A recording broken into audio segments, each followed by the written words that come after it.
You ask Tiger to solve. This deals with linear equations with one unknown.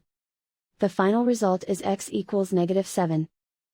Let's solve it step by step. Group all x terms on the left side of the equation. Subtract 8x from both sides. Group like terms. Simplify the arithmetic.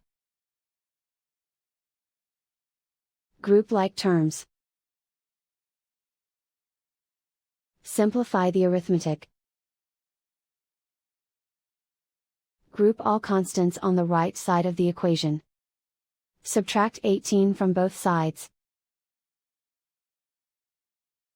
Simplify the arithmetic.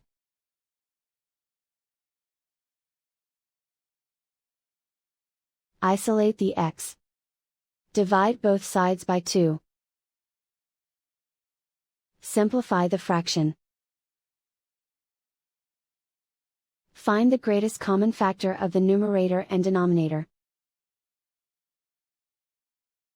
Factor out and cancel the greatest common factor. And so the final result is x equals -7.